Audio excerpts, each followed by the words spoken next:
1 Kings 10.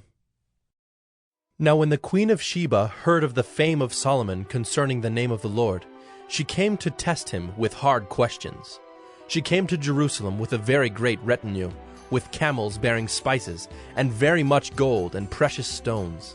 And when she came to Solomon, she told him all that was on her mind. And Solomon answered all her questions. There was nothing hidden from the king that he could not explain to her. And when the queen of Sheba had seen all the wisdom of Solomon, the house that he had built, the food of his table, the seating of his officials, and the attendance of his servants, their clothing, his cupbearers, and his burnt offerings that he offered at the house of the Lord, there was no more breath in her.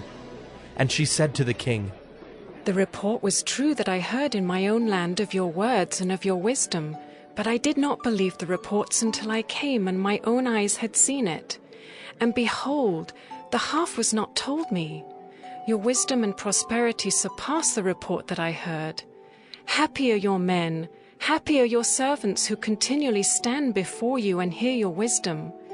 Blessed be the Lord your God who has delighted in you and set you on the throne of Israel. Because the Lord loved Israel forever, he has made you king, that you may execute justice and righteousness." Then she gave the king 120 talents of gold, and a very great quantity of spices and precious stones.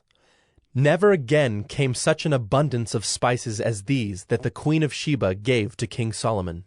Moreover, the fleet of Hiram, which brought gold from Ophir, brought from Ophir a very great amount of almug wood and precious stones. And the king made of the almug wood supports for the house of the Lord and for the king's house, also lyres and harps for the singers.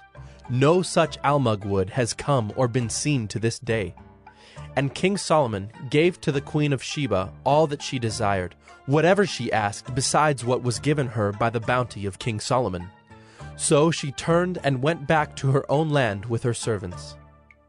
Now the weight of gold that came to Solomon in 1 year was 666 talents of gold, besides that which came from the explorers and from the business of the merchants, and from all the kings of the west and from the governors of the land.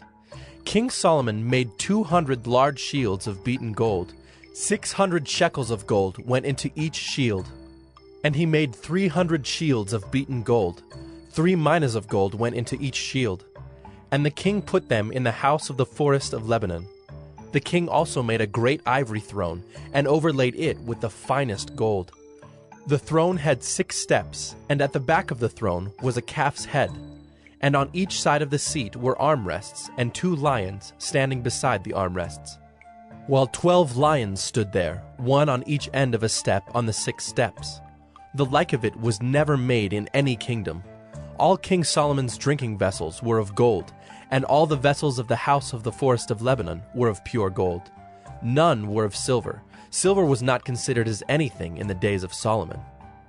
For the king had a fleet of ships of Tarshish at sea with the fleet of Hiram.